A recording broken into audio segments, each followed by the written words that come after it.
Share बाजार में आज 3 सितंबर को मेटल स्टॉक्स का जलवा देखने को मिला। चीन से आए एक के बाद एक अच्छे खबरों ने इस पूरी इंडस्ट्री में नई जान फूंक दी है। निफ्टी मेटल इंडेक्स आज करीब 3% से अधिक की तेजी के साथ टॉप सेक्टोरल गेनर्स रहा।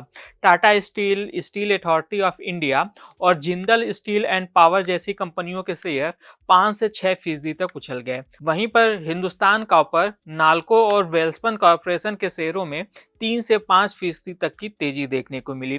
कुल 15 में से 14 मेटल कंपनियों के शेयर हरे निशान में बंद हुए। आखिर मेटल कंपनियों के शेयरों में आई इस तेजी का राज क्या है? चीन से मेटल सेक्टर को लेकर क्या अच्छी खबरें आ रही हैं? आइए इसे जानते हैं। नमस्कार, मैं हूं विक्रांत और आप देख रहे हैं मनी कंट्रोल हिंदी। मेटल शेयरों में तेजी के पीछे सबसे पहला रीजन रहा अमेरिका में ब्याज दर कटौती की उम्मीद। अमेरिका के केंद्रीय बैंक फेडरल रिजर्व बैंक की इस महीने बैठक होने वाली है। शेयर मार्केट यह मानकर चल रहा है कि इस बैठक के दौरान ब्याज दरों में 0.25% की कटौती हो सकती है। निवेशकों की नजरें अब शुक्रवार को आने वाले नॉन फॉर्म पेरोल्स डेटा पर टिकी है, जो कि ब्याज दर में कटौती की गति तय कर सकता है। दूसरा रीजन रहा चीन का एंटी इनवॉल्यूशन अभियान। चीन की सरकार स्टील और बेस मेटल जैसी इंडस्ट्रीज में अतिरिक्त उत्पादन क्षमता को कम करने और कीमतों को नियंत्रित करने के लिए सख्त कदम उठा रही है। चीन के इस कदम से सप्लाई की अधिकता कम होने और ग्लोबल कीमतों को सपोर्ट मिलने की उम्मीद जताई जा रही है। तीसरा रीजन है इसमें तेजी के चीन के बेहतर आर्थिक आंकड़े। चीन का मैन्युफैक्चरिंग पीएमआई यानी कि परचेजिंग मैनेजर्स इंडेक्स अगस्त महीने के दौरान 50.5 पर पहुंच गया, जो कि मार्च के बाद सबसे तेज ग्रोथ है। वहीं पर इसका सर्विसेज पीएमआई भी इस दौरान 53 रहा। ये दोनों आंकड़े मार्केट के अनुमानों से बेहतर हैं। चौथा रीजन रहा तेजी का स्टील इंपोर्ट पर सेफगार्ड ड्यूटी।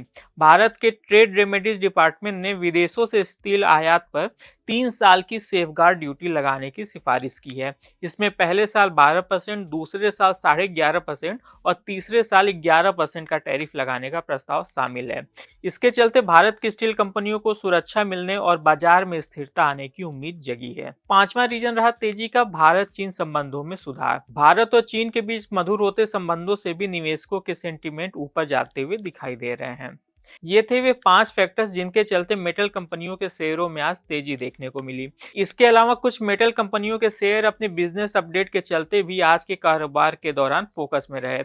इस लिस्ट में कुल 3 कंपनियां शामिल रहीं, MOIL, कोल इंडिया और NMDC।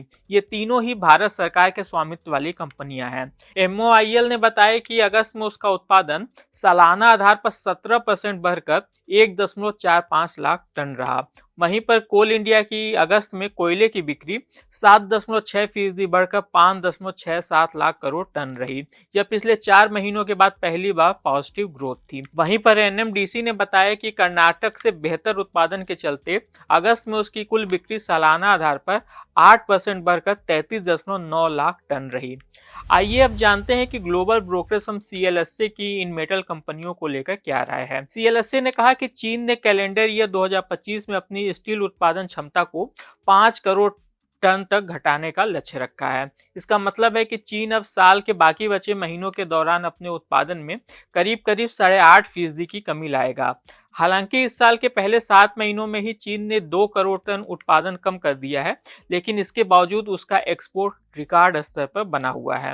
CLSA ने कहा कि पिछले 18 महीनों के दौरान मांग और सप्लाई के बीच असंतुलन को ठीक करने के प्रयासों का सीमित असर रहा है, लेकिन इन कदमों से कीमतों में अंतर घट सकता है, जो कि भारतीय कंपनियों के लिए फायदे की बात हो सकती है। CLSA ने मेटल एंड माइनिंग सेक्टर में जिंदल स्टील एंड पावर को उसकी क्षमता आधारित मजबूत ग्रोथ संभावनाओं के चलते अपना टॉप पिक्स बताया है। इसके साथ ही ब्रोकरेज ने एल्यूमिनियम सेक्टर को भी फेवर किया है, क्योंकि इस सेक्टर में मांग और सप्लाई के बीच संतुलन टाइट होता जा रहा है। आज के इस खास वीडियो में बस इतना ही। आपको ये जानकारी कैसी लगी हमें कमेंट कर जरूर बताइएगा। बिजनेस और स्टॉक मार्केट से जुड़ी ऐसी खबरों के लिए आप हमारी मनी कंट्रोल हिंदी की वेबसाइट को विजिट कर सकते हैं।